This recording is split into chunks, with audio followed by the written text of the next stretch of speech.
Good morning.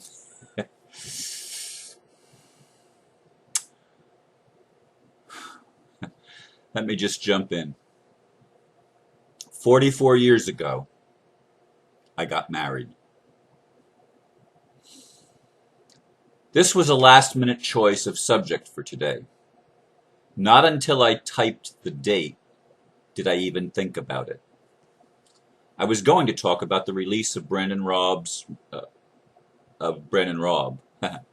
Yeah, Brandon Raub's release. I'm just going to take out the release of. See, I'm editing. Instead, I will reflect on relationships of the most intense type, romantic ones where there is a commitment. And I have no idea, I might say, that where I'm actually going to go with this. Yes, I've thought about it since I typed that. Because relationships and romance and sexuality, to me, remain the biggest challenge of my life. And I do notice one thing that has been occurring in my life, not just in regard to that subject that is so touchy for me, but also in general. I am seeing with more and more compassionate eyes. Yesterday I had an experience where we were reading from our book in our Mystics in Training class that I go to most Thursdays when I can. And I had been in judgment of a certain behavior characteristic of the positive mental attitude people that think they have the right to correct everyone else when they perceive negativity in the other person. And they put up walls and reject people. We don't want to go there because it's perceived as negative. And I realized as we were talking about the pain body,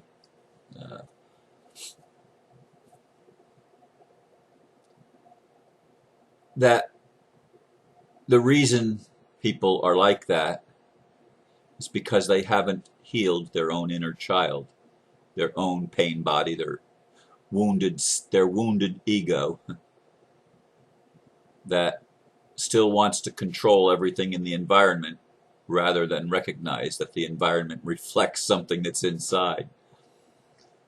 But I was realizing as we read a couple of paragraphs in the book that I'm judging people for judging. And so I'm manifesting the same quality that I'm so hurt by and rail against. And you ask, Ron, what does this have to do with relationships and getting married 44 years ago? Well, I see my ex-wife, as I was reflecting this morning, with more compassionate eyes than I have for a long time.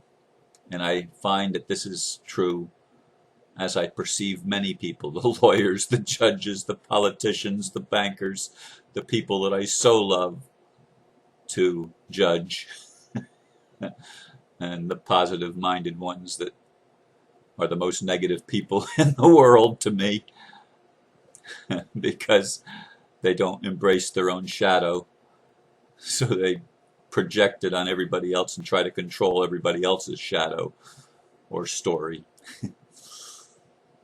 But I am looking at my ex-wife, my first ex-wife, because I was married twice. I was married 14 years the first time and 9 years the second time, so 23 years altogether.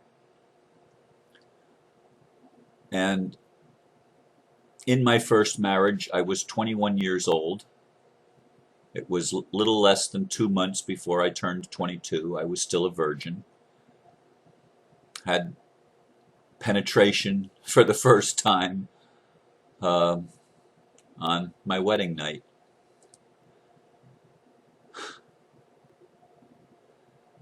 And I felt trapped. I told my parents the night before the wedding that I was making the biggest mistake of my life.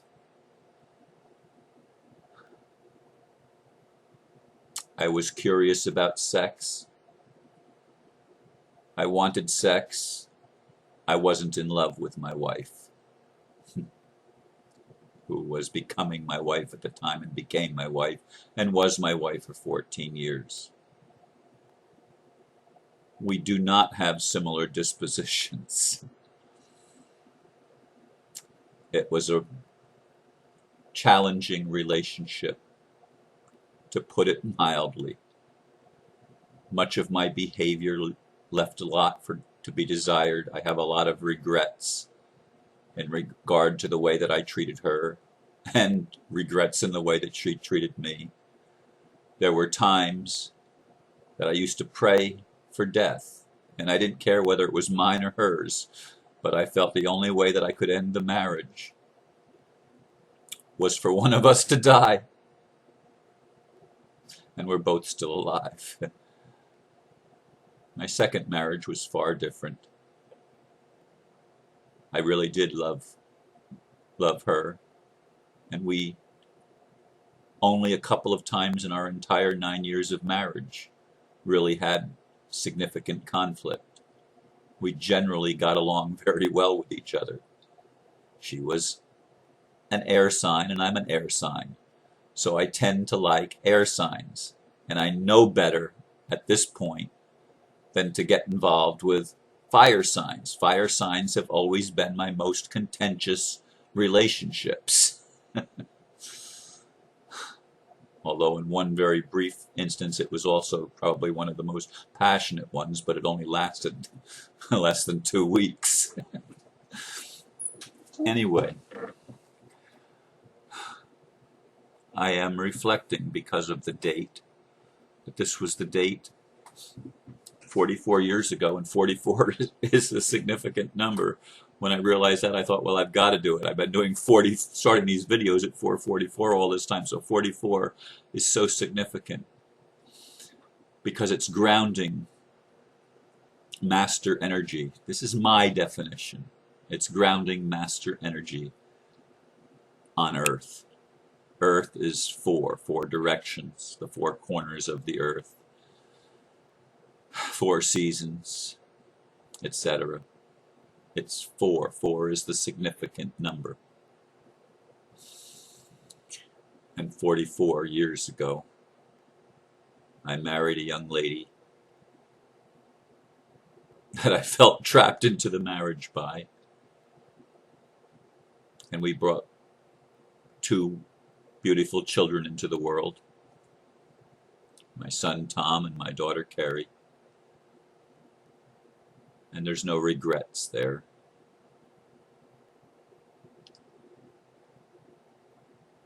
And in a sense, there's no regrets for any of it, because everything that that has happened in my life has been training, has been a lesson for me to know myself. If I had my current understanding 44 years ago, I would not have gone through with the marriage. And then in, what would it be, 28, was it 28 years or 30?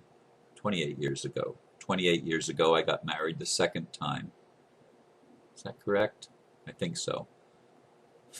And again, that lasted 9 years. And there were some mistakes there too, but I really did love my second wife. And I had a couple of other relationships that lasted over 2 years. And especially in the second one of those, there was a deep love. In fact, that person lives not very far from where I live now, and I go past the entrance to the neighborhood, and I often say, I love you, and I say her name, and then I add, and I will always love you. That's the most recent of my long-term relationships, and it ended in 2002. Yes, the end of the year 2000. Is that correct, or is it 2003? It might have been 2003. Yes, it was 2003. I got the dates mixed up. So it's 9 years ago that that relationship ended. And I've had a couple of short-term relationships since, and one that was, several months, and then some that were much less, not even a month. But it's been a challenging thing for me. And I've learned a lot about myself. I know in regard to my sexuality, there's a lot of fear for me still. Fear of not being able to be like I used to be. I mean, I used to be multi-orgasmic, which I understand is rare for most males. But I was. And it was normal for me, and I didn't even know it was not normal for other men till I was in a workshop where I got to discuss that with other men and realized that, hey, that's not the way it is for most guys. But it hasn't been that way for me in the encounters over the past while. Like my old performance doesn't work the same. And so I'm scared a little bit of even getting into the situation of a sexual thing, because is everything going to work properly? And one thing I've noticed is that when I have the idea that, hey, maybe this person is someone that I could spend the rest of my life with. Maybe this is my twin flame or a soulmate. Maybe this is someone that I can really love. When I feel that, my body works a whole lot better than when I begin to have doubts. When I begin to have doubts, my body takes on the doubt and behaves accordingly. And I don't like the idea of, Viagra and taking drugs. I'm not into doing the drug trip thing. So, anyway, I'm talking very plainly, very frankly, that this is a concern for me. But I want to touch in the closing remarks, on commitment. Because I want to make a commitment with someone to her growth, and to have her make a mutual commitment to mine. Because life is, with all the other issues, life is really about growth. It's really about developing that compassion.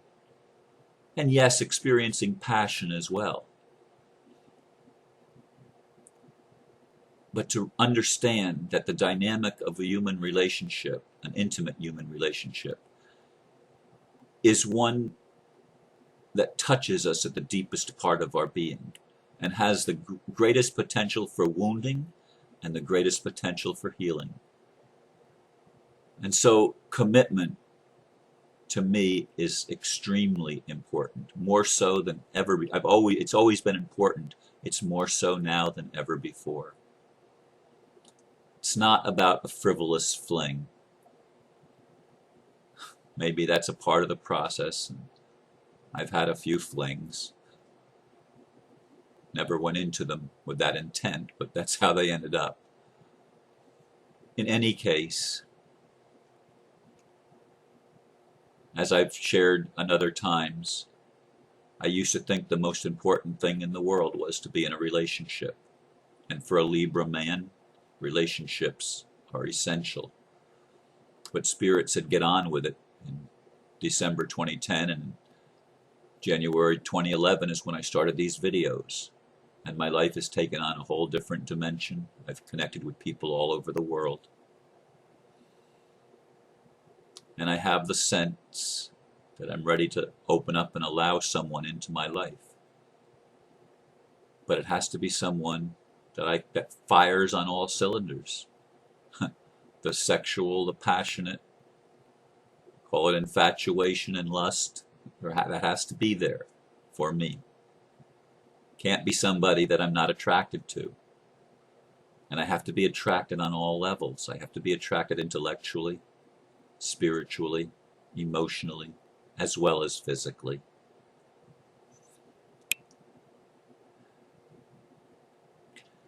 Anyway,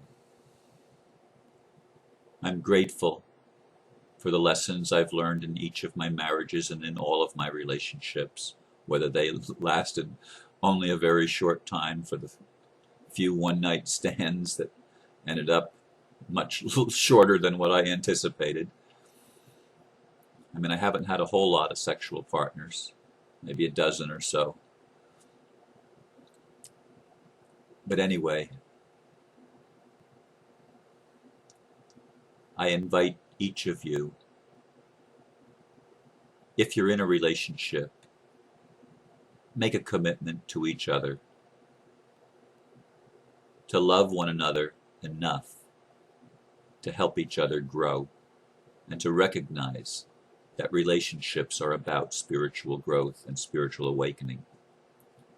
To recognize that the greatest gift God gave us with bodies is the ability to use that life force energy, which is sexual energy, to co-create together. And I don't just mean babies.